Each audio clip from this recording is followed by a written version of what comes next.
정치사를 보려면 주요 정치 세력들을 먼저 봐야 됩니다. 어떤 주요 정치 세력이 있었나? 그 주요 정치 세력들 간의 역학관계가 어떻게 되는가를 봐야 정치의 역사, 정치사를 제대로 이해할 수 있습니다. 자, 조선 후기에는 어떤 정치 세력이 있었냐?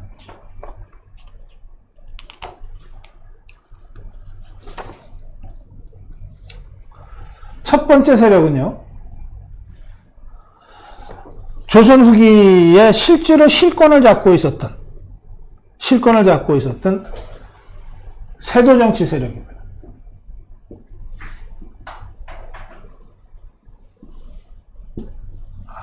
이거 기득권이라고 해도 됩니다.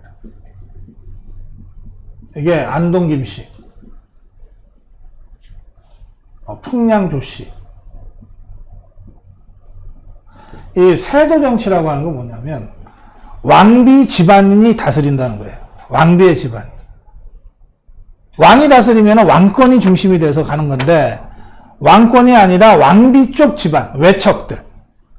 그러니까 이 안동 김씨는 안동 김씨의 규수가 왕비가 계속 되는 거예요. 풍량 조씨 가문의 규수가 왕비가 되는 거예요. 그래서 그 왕비 쪽의 사람들, 이 외척들이 세도를 잡고 있는 거죠. 권세를 잡고 해두는 거, 이런 겁니다. 맨 마지막에 이 세도 정치의 마지막 흔적이 민씨입니다. 이거 우리가 민비라고 부르거나 명성황후라고 부르는 사람입니다.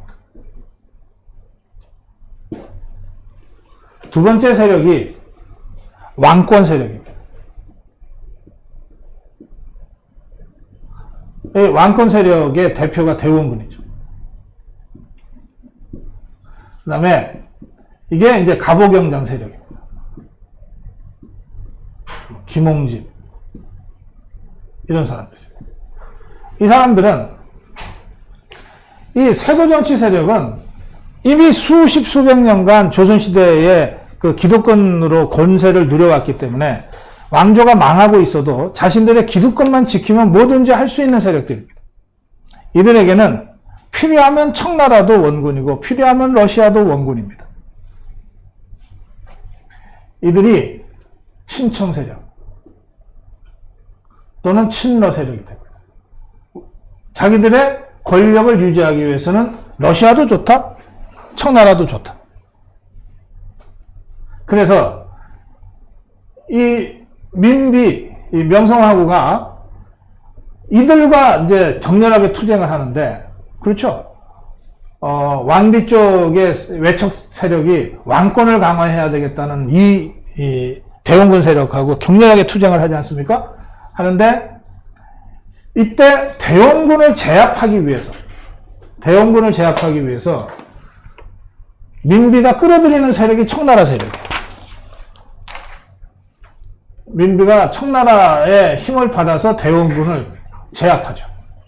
그래서 대원군이 중국에 끌려가서 유폐 생활을 합니다. 청나라로 안 되니까 다시 러시아를 끌어들입니다. 이게 아관파천이에요.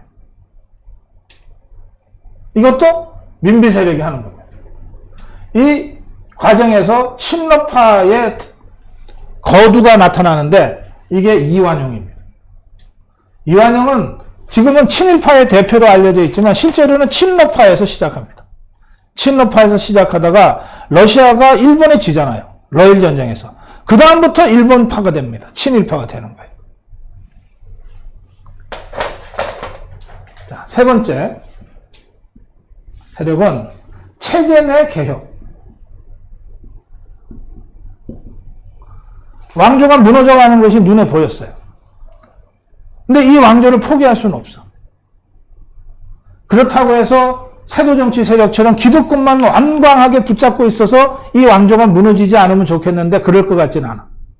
뭔가 이 왕조, 조선 왕조를 다시 지키고 부흥시키려면 개혁을 해야 되겠어. 개혁, 체제 내의 개혁. 봉건 질서는 그대로 두고 봉건 질서 안에서 잘못된 부분을 고치는 체제 내 개혁을 해야 되겠다. 체제 내 개혁파가 나옵니다. 첫 번째 나타난 세력이 실학파입니다.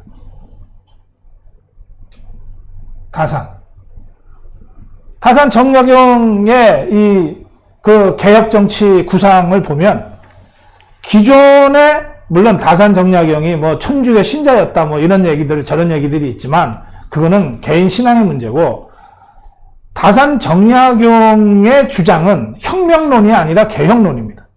대표적으로 민부론이라는 데서 그걸 확인할 수 있어요. 다산이 주장한 민부론이라는 데서 민보론이라는 데서 이걸 확인할 수 있습니다. 민보론은 뭐냐면 1860년대 전국에서 먹고 살기 힘들다. 세금이 너무 많다. 삼정이 문란해지고 백골징수와 같은 말도 안 되는 요즘으로 따지면은 세금이 갑자기 1000배 이상 오르는 이런 이 세금 폭탄 시대가 되니까 국민들이 전국에서 들고 일어납니다. 그게 밀란입니다. 밀란인데 그 수많은 밀란의 끝에 동학혁명이라고 하는 것이 발생하는 거거든요. 동학혁명도 처음에는 밀란에서 시작된 겁니다. 고부밀란. 전라도 고부 지역에서 벌어진 밀란이 확대되어 갖고서 동학혁명이 되는 거거든요. 수많은 밀란들이 벌어지는데 이 밀란이 벌어지면 그 지역에 있는 지주나 관료나 기득권 세력들이 다 참사를 당하잖아요. 그 상황에 대처해서 다산 정약용이 주장한 게 민보론이에요. 뭐냐? 이런 밀란이 날 때를 대비해서 민간 의용대를 조직해 놓자. 민간 의용대를 조직해서 밀란을 일으킨 반란 세력이 쳐들어올 때 관군만 갖고서는 대응하기가 어려우니 민간의 예비군 의용대 조직을 평소에 잘 훈련하고 조직해 있다가 밀란이 발생해서 반란군이 쳐들어올 때 관군과 민간의 의용대가 연합해서 물리치자. 라고 하는 주장이 민보론이에요. 그러니까 다산 선생은 단 한 번도 혁명으로 봉건 체제를 무너뜨리자, 반란을 일으키자고 주장한 적이 없어요.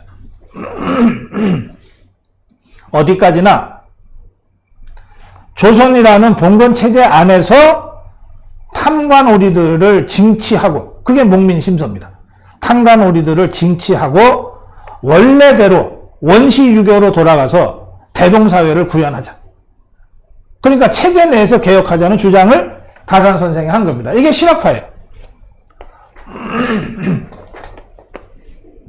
동시에 이 실학파의 흐름을 잇고 김성규의 양전사업이 나옵니다. 저는 김성규라는 사람이 조선 후기를 살았던 우리 그 공무원 관련돼 참으로 체제내 개혁의 전형이 되는 사람이라고 봅니다. 이 사람은 벼슬을 살 때 이제 지방관으로 가면 가장 먼저 양전 사업을 했다 그래요. 이 사람이 한 양전 사업의 기록이 남아 있어요.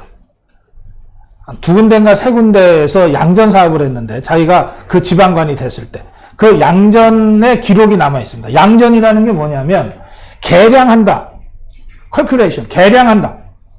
그러니까 잰다는 거예요. 뭘 재나? 전을 잰다. 밭을 잰다. 논을 잰다. 맞아요. 땅을 잰다는 거예요. 양전이라고 하는 게 호구조사한다는 뜻이에요.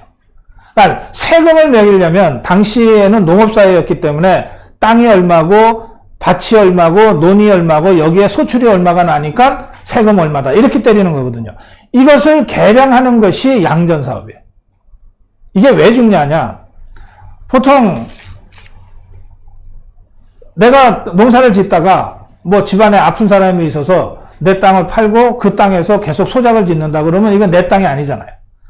이게 60년 전에 있었던 일인데 지금도 여전히 그게 내 땅으로 기록되어 있으면 나는 꼬박꼬박 내 땅과 관련된 세금을 내야 되는 거예요. 그러니까 이 조세 호구 사업이 땅이 얼마고 밭이 얼마고 소출이 얼마고 이거는 누구 땅이고 하는 이 세금을 매기는 기본이 제대로 정비가 안 되니까 땅은 다 힘 있는 사람들한테 빼앗겼는데 세금은 여전히 서민들이 내게 되는 이런 잘못된 가렴주고 현상이 계속 벌어지고 있다는 것을 보고 가난한 서민들을 다시 이렇게 세우려면 그리고 조선이라는 농업국가의 근본인 소농들을 다시 키우려면 엉클어져 있는 토지조사 사업부터 다시 해야 되겠구나. 세금 체계부터 다시 매겨야 되겠구나. 그래서 양전 사업을 하는 거예요. 이 땅이 누구 땅입니까? 이건 소출이 얼마 나옵니까? 이거 다 조사하는 거예요. 그래서 기록으로 남긴 겁니다. 그 기록이 남아있는 거예요. 이거는 기득권 세력의 근본을 흔드는 개혁 사업이기 때문에 엄청난 저항을 받게 돼 있어요. 이 저항을 이 김성규라는 사람이 온몸으로 버티면서 양전 사업을 해낸 겁니다. 전국적으로는 못했어요. 이 사람이 지방간으로 가 있는 지역에서는 했어요. 그러니까 이렇게 해서 세금의 근본인 토지 관계를 다시 정비를 하니까 그 지역의 서민들이 불만을 가질 이유가 없죠. 김성규가 가는 곳에는 밀란이 있을 것 같은 밀란이 있을 것 같은 지역에서도 김성규가 가서 양전 사업을 하면 모두가 다 행복해지는 거예요. 이런 식으로 체제 내 개혁 운동을 행동으로 했던 사람이 바로 김성규라는 사람입니다. 네 번째가 이 사람들의 실학파의 체제 내 개혁, 김성규의 양전 사업의 흐름을 연결해서 받아낸 세력이 어디냐? 갑신정변 세력입니다. 김옥균. 갑신정변에 대해서는 이제 따로 설명 안 할게요. 네 번째가 혁명 세력입니다. 이 혁명 세력이 동학혁명을 일으킨 겁니다. 혁명 세력은 이 봉건적 질서로는 도저히 문제가 해결 안 된다고 본 거예요. 그래서 조선 왕조 봉건 질서 자체를 타파해야 되겠다라고 생각하게 된 것이고, 그런 생각을 하게 될 때는 철학적 기반이 먼저 마련이 돼야 되죠. 기존의 지배 이데올로기인 유교와는 완전히 다른 새로운 철학, 그게 동학이었습니다. 인내천 사상, 사람이 곧 하늘이다 하는 이 새로운 종교 철학으로 무장된 사람들이 기존 질서를 완전히 무너뜨리고 새로운 대동사회를 건설해야 되겠다고 나선 게 동학이에요. 1890년대, 1890년대, 1900년대 이때 이제 이 네 세력이 서로 치고받으면서 망해가는 조선왕조의 정치 역사를 만들어내는데, 그 중에서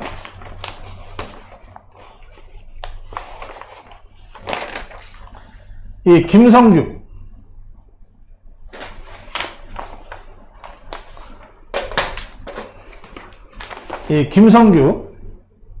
하고 전봉준, 동학혁명의 리더 전봉준, 이 두 사람의 관계가 이렇습니다.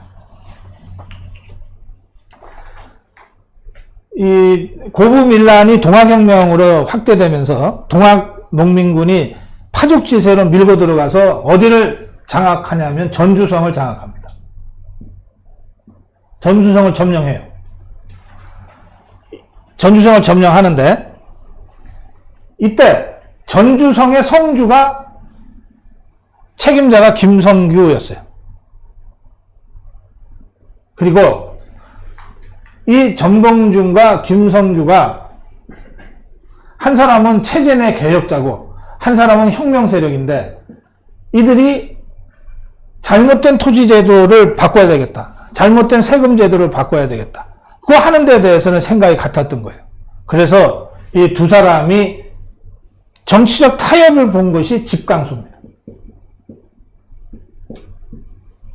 이것을 우리는 역사에서 전주성 화약이라고 부릅니다. 전주성 화약, 화해, 화약, 협상, 전주성 화약이라고. 세상에 이런 적이 없어요. 정부 대표와 반란군 대표가, 혁명군 대표가 만나서 야, 너나 나나 생각이 같으니 우리 더 이상 싸우지 말고 여기서 일정한 개혁을 한번 해보자. 그게 국민을 위해서 좋고 나라를 위해서 좋고 당신이나 나한테도 좋지 않냐. 이렇게 정치적 타협이 이루어지는 거예요. 이게 1년 갑니다. 1년 동안. 집강소 시대가 됩니다. 이 집강소 시대를 체제 개혁파였던 김성규와 혁명의 지도자였던 전봉준이 합의하는 거예요. 그런데 1년이 지나서 청일전쟁 라고 마침내 일본이 청나라를 배제한 다음에 동학혁명군을 진압하기 위해서 나타나죠. 다 이게 뒤에 이 세력들의 꼬드김을 받고 하는 것인데, 첫 번째 세력. 하니까 혁명군이 맞서서 싸움을 다시 하게 되죠. 그래서 2차 기이, 이 백산전투가 벌어지는데, 이때 여기서 전봉준이 진단 말이에요. 동학혁명군이 완전히 참패하고, 뭐, 주문 외우고 가면은 총알이 피해간다 그러면서 무모하게 돌격했다가 거의 전멸당하거든요. 그러면서 전봉준이 도망가고 하다가 함께 도망갔던 마지막 측근한테 배신당해서 밀고 당해갖고서 잡혀옵니다. 그때 그 전봉준을 전주성에서 먼저 신문을 합니다. 전주성에서 신문을 해요. 그 신문한 사람이 김성규입니다. 그 신문에서 나온 그 신문 조서가 전봉준 공초라고 부릅니다. 공초.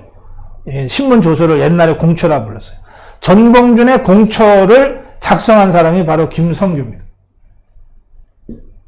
그러니까 이게 1894년 5년 이때입니다. 이때 기울어져가는 왕조, 조선 왕조를 두고, 이 왕조를 어떻게 할 것인가를 두고 체제 내 개혁파의 리더격인 김성규와 혁명 세력의 리더격인 전봉준이 이렇게 둘이서 서로 노선이 달라서 싸우다가도 전주성 화약이라고 하는 걸 성립시켜서 직강소 개혁을 1년간 또 같이 손잡고 하다가 그 다음에 이 화약이 깨져서 다시 전쟁이 벌어져서 전봉준이가 패퇴하고 도망가다가 잡혀서 돌아왔을 때 바로 그 전봉준을 너는 왜 이런 짓을 했는가라고 공초한 사람이 바로 김성규가 되는 거예요.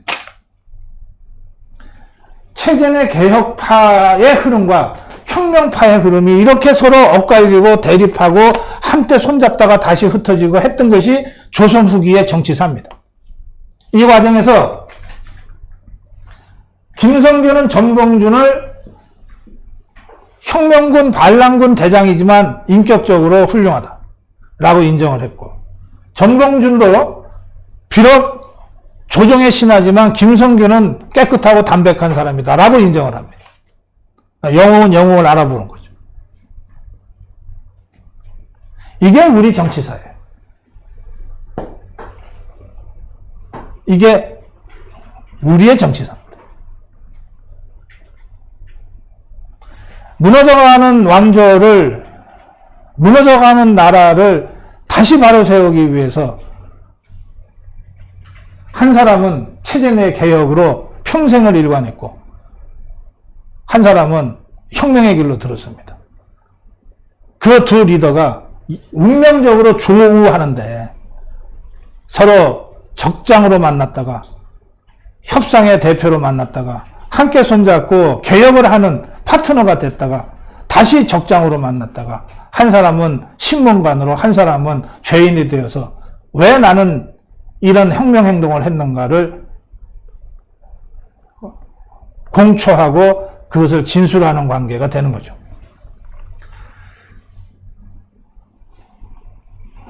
제가 오늘 여기까지만 말씀드릴 텐데요. 제가 이렇게 말씀드리는 문제의식은 이겁니다. 대한민국의 현대사가 결코 단선적으로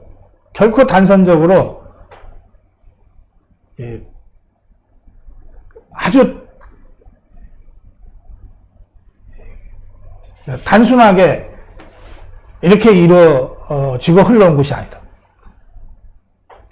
어느 나라 역사나 그렇겠습니다만 조선이 무너지고 결국은 식민지로 전락하는 과정에서 기존 질서를 유지하려고 했던 수구 세력도 있었고 또 그 기존 질서 유지를 위해서 러시아도 좋다, 청나라도 좋다 그랬던 친일파, 친청파, 친러파들이 반로했던 그 부끄러운 역사도 확실히 있고, 그런가 하면 왕권을 다시 회복하기 위해서 온갖 무리수를 쓰다가 자멸을 하게 되는 왕당파도 있고, 또 그런가 하면 조선왕조를 어떻게든 지켜내기 위해서 할 수 있는 모든 체제내 개혁을 주장하고 행동으로 보여준 그런 체제내 개혁파도 있고, 실학파, 김성규, 갑신정변 세력들.